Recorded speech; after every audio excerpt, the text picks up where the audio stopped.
My new house has a room that doesn't exist. I bought the house because nobody else wanted it. 3 bedrooms.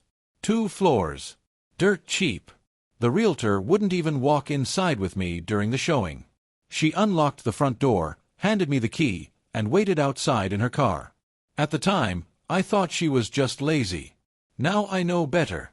The house sat at the end of a dead road surrounded by woods. Old place.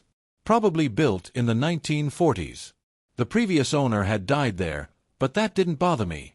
People die in houses all the time. What bothered me was how empty the place felt. Not quiet. Empty. Like the house itself was waiting for furniture, or people, or something. Still, I bought it. The first week was normal. Mostly unpacking, cleaning, trying to ignore the constant creaking sounds at night. Then I noticed the hallway upstairs. Or more specifically, the extra door. I'm serious. I know how that sounds. But when I first toured the house, there were only 3 doors upstairs. Bathroom, guest room, bedroom. After moving in, there were 4.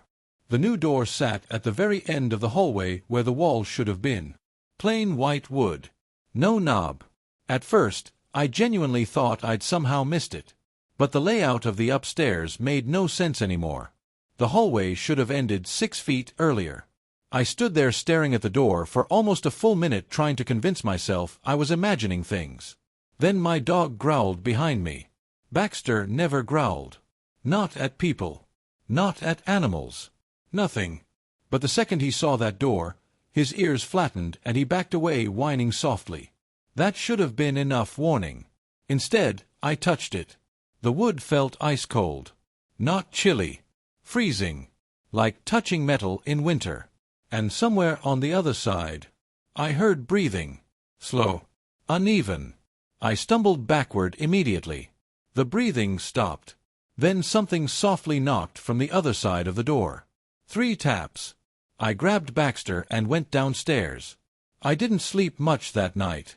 Around 3 a.m., I heard footsteps upstairs. Slow pacing across the hallway ceiling above me. Back and forth. Back and forth. Then directly above the living room. The footsteps stopped. Silence. Then came 3 knocks from upstairs.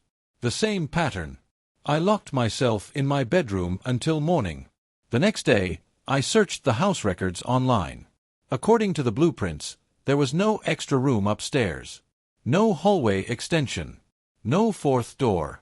I even measured the outside wall myself. The dimensions didn't add up.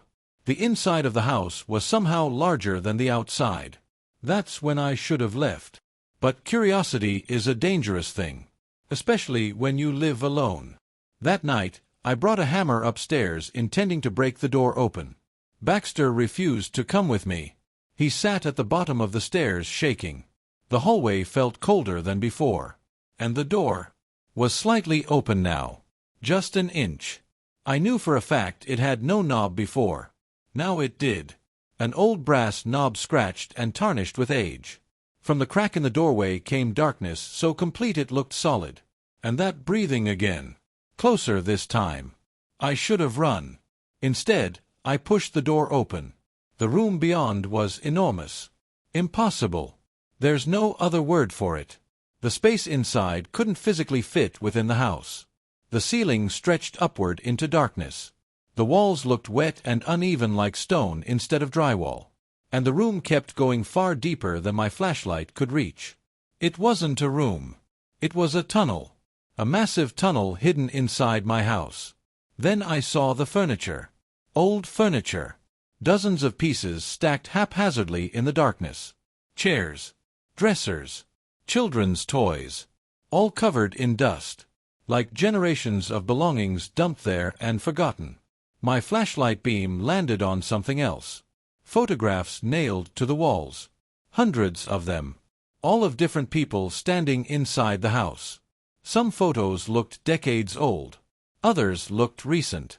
And every single person in the photos stood smiling in front of that same door.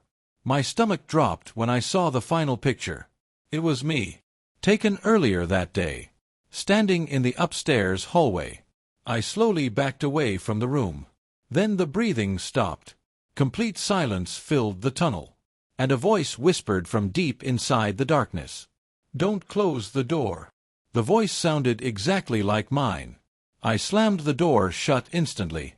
The entire house shook violently. Pictures crashed downstairs. Baxter began barking hysterically. Then came pounding from the other side of the door.